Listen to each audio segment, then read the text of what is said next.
Em relação à base de cálculo do ICMS, pessoal, o que a legislação traz que é considerado para fins de tributação do ICMS? O que é a base de cálculo? É o valor que a gente vai utilizar para aplicar o percentual da alíquota do ICMS sobre aquela operação, tá?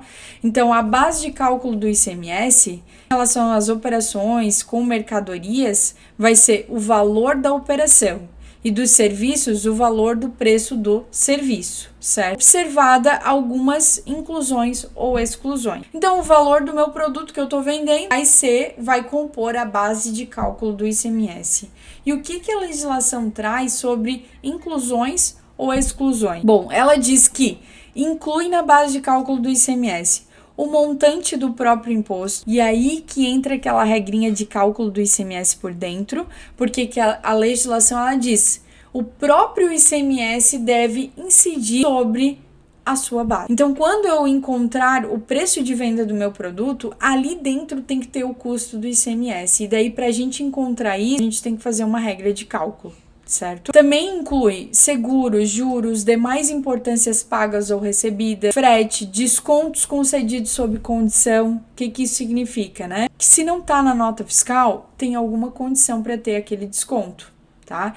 Então, por exemplo, eu vendi o produto por R$1.000, mas lá no boleto eu coloquei que se o cliente pagar até 10 dias, ele vai ter um desconto de 10%. Mas se ele não pagar, ele não vai ter esse desconto. Então, existe uma condição. Então, mesmo que eu der o desconto lá no boleto, esse desconto não vai deduzir da base de cálculo do ICMS. Aqui, a tributação do ICMS vai ser sobre o valor cheio. Agora, se eu dar o desconto na nota fiscal, independente de quando o cliente vai pagar aquele produto, eu vou dar 10% para ele de desconto naquela venda. Aí ele é considerado um desconto incondicional. Aí ele é excluído da base de cálculo do ICMS. Então, digamos que eu vou vender um produto por R$1.000 e dou R$100 de desconto, a base de cálculo do ICMS vai ser R$900. Também vai ser excluído da base de cálculo do ICMS o montante do IPI. Tá? Quando a operação for realizada entre contribuintes e o produto vai ser destinado à industrialização ou à comercialização. Então, como é que vai funcionar aqui?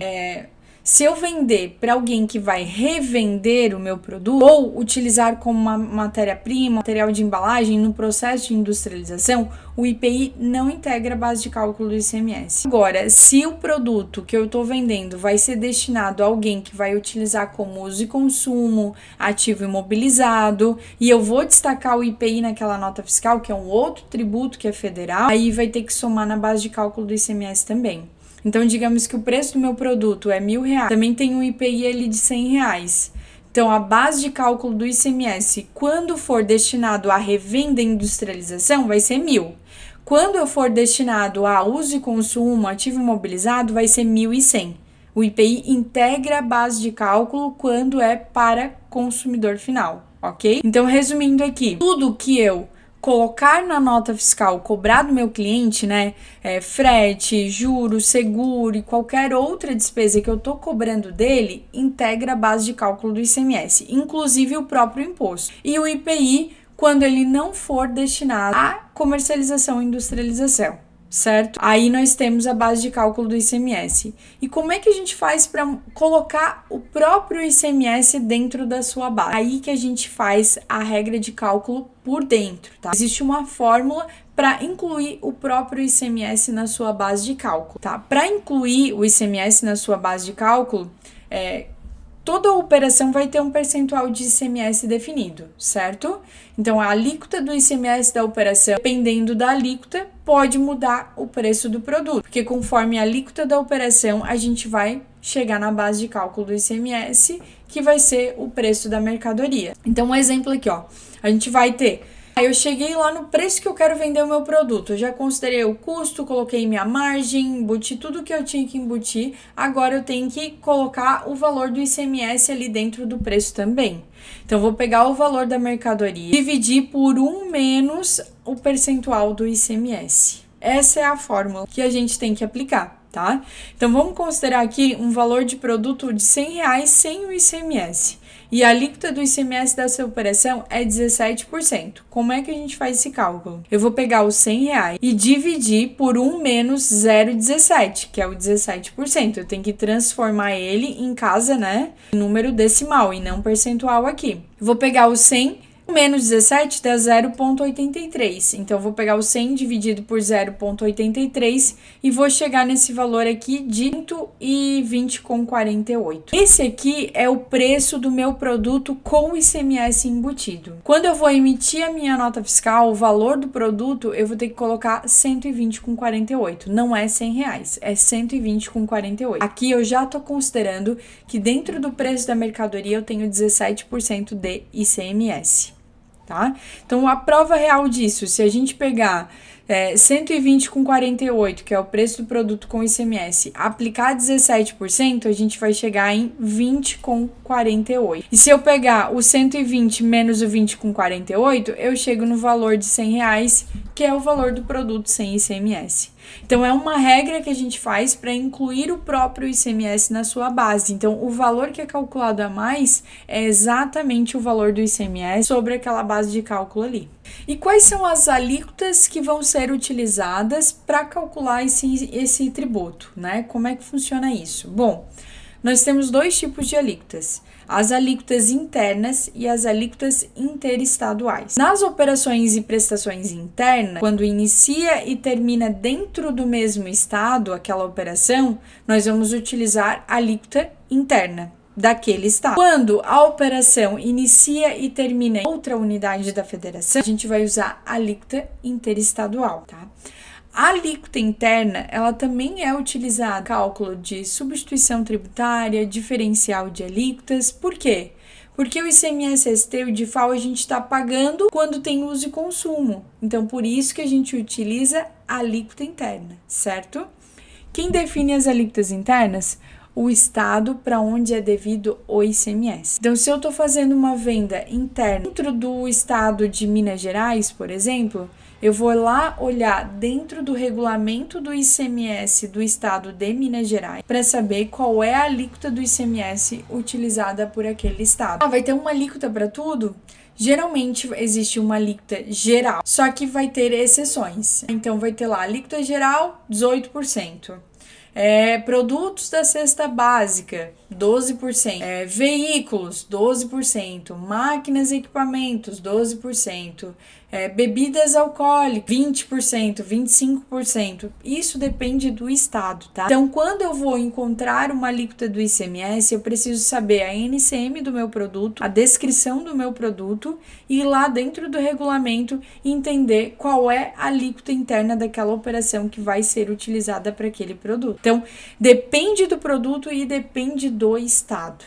Tá? Além da alíquota interna de cada produto, a gente tem que observar se na legislação tem benefício fiscal. Pode ter redução na base de cálculo do ICMS, pode ter isenção, que isso pode impactar na carga efetiva. Então, digamos, máquina industrial, por exemplo, pode ser que ela tenha alíquota de 12%, mas além da alíquota de 12%, ela tem redução na base de cálculo, onde a carga efetiva dela fica 8,8%.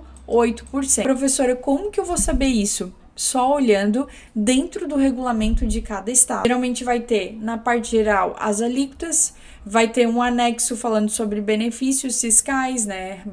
Redução da base de cálculo, isenção, pode ter diferimento, que é postergar parte do ICMS para uma próxima etapa. Mas aqui a nossa ideia hoje, né, é o início de como funciona essa tributação. E daí vocês vão se aprofundando cada vez mais. Então, além de eu entender qual é a alíquota do meu produto, eu tenho que saber se tem benefício fiscal para aquele meu produto. Além da alíquota interna, alguns estados também podem cobrar o FCP, que é o Fundo de Combate à Pobreza. Alguns estados chamam de FECOP, FECOEP, mas é tudo igual, é o Fundo de Combate à Pobreza. Ele é um adicional à alíquota interna. A maioria dos estados que cobram, eles cobram para produtos supérfluos, tá? Então, bebida alcoólica, cigarros, cosméticos, podem ter esse adicional da alíquota interna. Mas tem estados que cobram para todos os produtos. Então, por exemplo, o estado pode dizer a alíquota geral aqui do ICMS no meu estado é 20% e tem mais 2% de fundo de combate à pobreza. Então, a alíquota final, total daquela operação vai ser 22%. Como que eu vejo isso também? Depende de cada estado. Então, não tem uma regra geral, tá? Dentro do portal da NFE, tem lá uma planilha onde a gente consegue ver os percentuais de fundo de combate à pobreza de cada estado, que já facilita ali numa consulta, mas eu tenho que ir na legislação de cada estado, certo? Em relação às alíquotas interestaduais, tá? Como que elas são definidas? Então, quando eu tenho uma venda de mercadoria, por exemplo, né? Tô situada no estado de São Paulo, vendendo para o estado do Paraná. Então, eu vou ter que saber qual é a alíquota interestadual que eu vou utilizar. Se eu tô dentro do estado de São Paulo, alíquota interna. Se eu tô vendendo para fora do estado, é interestadual. É nesse momento que a gente utiliza a alíquota interestadual. A resolução do Senado Federal, isso aqui se aplica em âmbito nacional, vale para todos os estados, tá? Ela dispõe que a alíquota interestadual do ICMS é 12%. Só que tem uma exceção, tá? Quando a operação ou a prestação iniciar na região sul e sudeste e for destinada às regiões norte, nordeste, centro-oeste e ao Espírito Santo, vai ser aplicado a alíquota de 7%. Então, por exemplo, se eu estou no estado de Santa Catarina, que é sul, né, e vou vender para o estado de São Paulo, não cai nessa regra aqui. Então, é 12%. Agora, se eu estou situada no estado de Santa Catarina e estou vendendo, por exemplo, para o estado da Bahia, aí já cai nessa regra. E o ICMS vai ser 7%. Então, depende do estado onde você está situado e qual estado que vai ser destinado o produto ou aquela prestação de serviço, que é onde vai definir qual é a alíquota interestadual da operação. E ainda, em relação a essas alíquotas, nós temos duas possibilidades de aplicar essa alíquota a 4%. 4% quando for prestação de serviço de transporte aéreo de passageiros, carga e mala postal. Aqui, independente de origem e destino, sempre vai ser 4%. Ou então, quando a gente está falando de produtos importados, tá? Que produto 100% importado ou com conteúdo de importação superior a 40%. Esses produtos, né, para ser tributado a 4%, ele tem que ser consimilar nacional. Quem define isso, se é consimilar ou sem similar nacional, vai ser um importador. O importador, lá no momento da importação, ele vai identificar se a mercadoria que está sendo importada, ela está lá na resolução do CAMEX ou no ex-tarifário, onde define que ela é sem similar nacional. Se ele definir que é sem similar nacional, aí a alíquota interestadual vai ser 12% ou 7%, conforme estado de origem ou destino. Só que se ele definir que for com similar nacional, aí a alíquota interestadual vai ser de 4% para qualquer estado, independente do estado que está sendo feita essa operação. Vai ser sempre 4% nas operações interestaduais. Quando o produto ele passa por um processo de industrialização, é feito um cálculo do conteúdo de importação se foi utilizado insumos importados naquele produto industrializado. Então, digamos que eu sou uma indústria onde eu comprei insumos importados. Uma indústria têxtil, eu comprei parte do meu insumo que é importado para utilizar no meu processo ali de industrialização. Se eu utilizei insumo importado, eu tenho que calcular o conteúdo de importação que tem naquele meu produto acabado. Tá? Então, o conteúdo de importação, ele é o percentual correspondente ao quociente, né? Entre o valor da parcela importada do exterior em relação ao valor da minha saída. Então, vou ter o valor de custo ali de importação e o valor de venda do meu produto. Então, essa correlação vai me dar o percentual de importação daquela mercadoria. Se ficar superior a 40%, vai ser 4% alíquota interestadual daquele produto. Se for inferior a 40%, aí usa a mesma alíquota de produto nacional, que é 12% ou 7%, conforme o estado de origem e destino da operação. Pessoal, isso é um início para a gente começar a entender sobre ICMS, tá? Eu vou tentar trazer aqui mais conteúdos para vocês. Já tem aqui no canal conteúdo sobre CFLP, CST. Se você gostou dessa aula, assiste também as outras aulas, já deixa o teu like aqui e segue aqui no canal para eu conseguir trazer mais conteúdo aqui para vocês de forma gratuita e tentar trazer assim mais algo prático conforme a legislação. Agradeço a atenção de vocês e até o próximo vídeo.